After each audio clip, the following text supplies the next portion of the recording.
This is Optimal Finance Daily, episode 1616. How do I get my partner on board with financial independence? By Andy Hill of marriagekidsandmoney.com.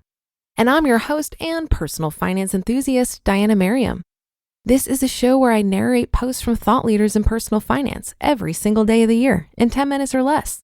And before we get to it, I wanted to make sure that you know that we have a weekly newsletter sharing tips, tricks, advice, inspirational quotes, and more. It's a great way to show your support and totally free. Just enter your email address at oldpodcast.com to join. And with that, let's get right to it and continue optimizing your life.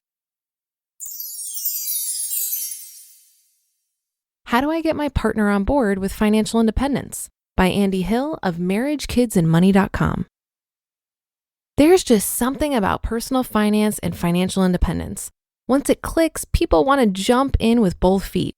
But sometimes there's a catch. If your money is more than just for you, it's important to get your partner and your family on board with financial independence. But how do you do that? That's exactly the question that someone left me recently. Let's take a look at the question and then explore some steps to get your partner on board with financial independence. Quote, "Hi, Andy. My name is also Andy. I invest in Vanguard index funds and I'm pursuing financial independence to retire early. I'm trying to get my fiance on board with the goal to achieve FIRE. Do you have any advice on how to go about doing that when your partner doesn't seem too interested? Thank you, Andy J." End quote. Congratulations on finding the FIRE movement and committing to improving your financial life.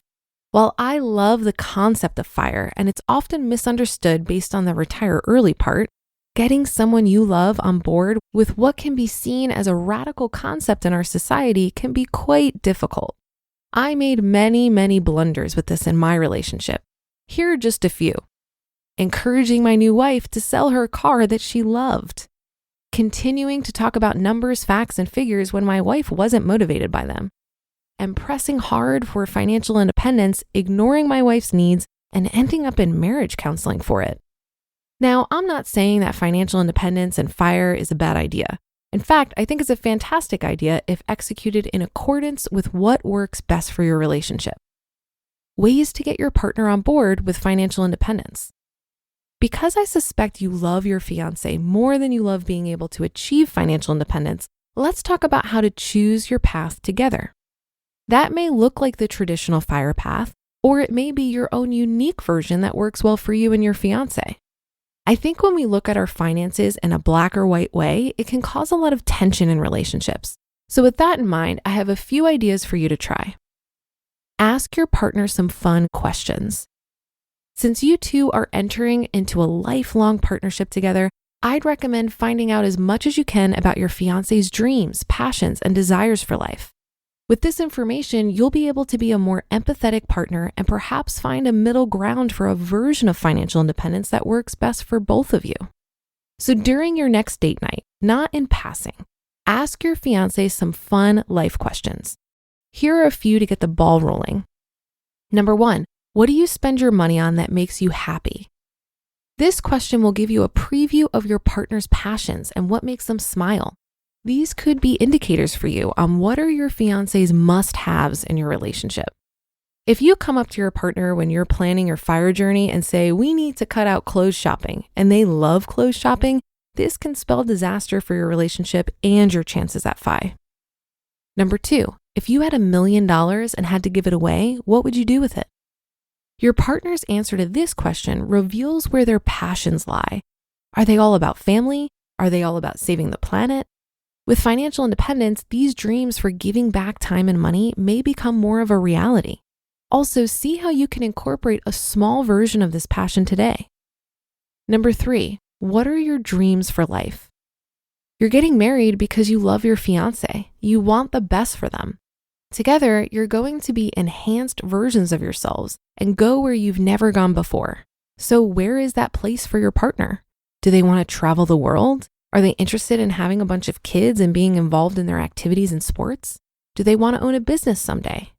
All of these questions will lead to eye-opening and incredible conversations that start your marriage off right. The openness, transparency, and honesty that come out of these discussions will hopefully lead to a great start to your marriage. and a more directed conversation about what financial independence means to both of you. Share your passions and desires too. Using these same questions or additional ones that make sense for your relationship, share your passions for life as well. Help your partner know where you stand, what you care about, and why it's important to you. This open communication will do wonders for your long-term relationship together. When you're sharing, leave out the numbers, spreadsheets, and compound interest charts. Speak from your heart. Perhaps you're working in an industry you don't like and want to transition out, or you have a small business idea in mind that you're dying to get off the ground. Suppressing your desires isn't healthy for the relationship either. Believe me, I've done that too. That's how you create a future volcano that explodes when you least expect it. So share with your fiance just as they have shared with you. This is when the real conversations of fire begin. Redefine fire with both of you in mind.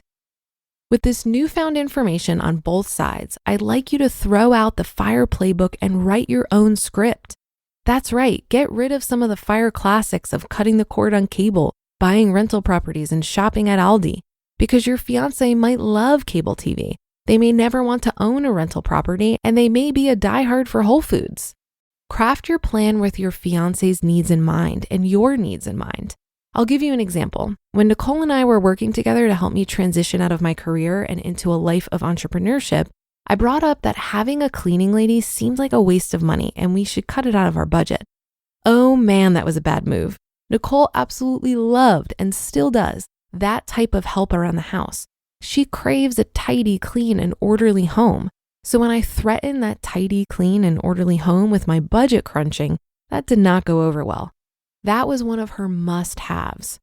Those must-haves are different for all relationships, and I bet you have some must-haves too. For me, I love having money for vacations, kids' activities, and certain expensive, healthy foods. I could care less about clothing, furniture, or even cars. So do this discovery and create a plan that works best for both of you.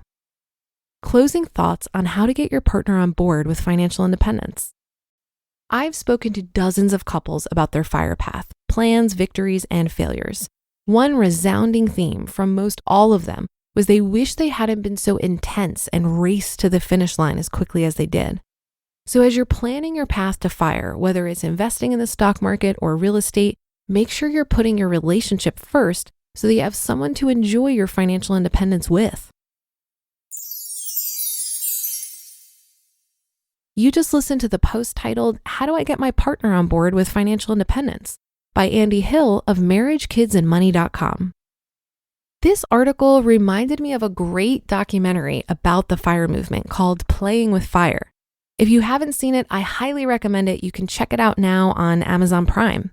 The film follows Scott Rickens and his wife Taylor as they learn all they can about the fire movement and apply some of the basic principles to their own life over the course of a year. Now, at the beginning of the film, Taylor was not totally on board with the idea of fire. She was comfortable in their luxurious lifestyle and initially saw the changes Scott wanted to make as a bit too extreme. But they ended up having a conversation similar to what's recommended in this post about what really mattered to them and how they wanted to spend their time. Taylor realized that the things most important to her actually didn't cost a lot of money. Their lifestyle up until that point was just something they had become kind of used to. I got the impression that they were running on autopilot without really thinking about it too much. I think this documentary became so popular because many people can relate to Taylor's experience and initial hesitation. I know a lot of couples that watch this film together, and it opens up some really fruitful conversations. So if you're a fire enthusiast and looking for some tools to facilitate a discussion with your partner, check out Playing with Fire for date night and see where it leads. That should do it for today. Have a happy rest of your day, and I'll see you on the Friday show tomorrow, where your optimal life awaits.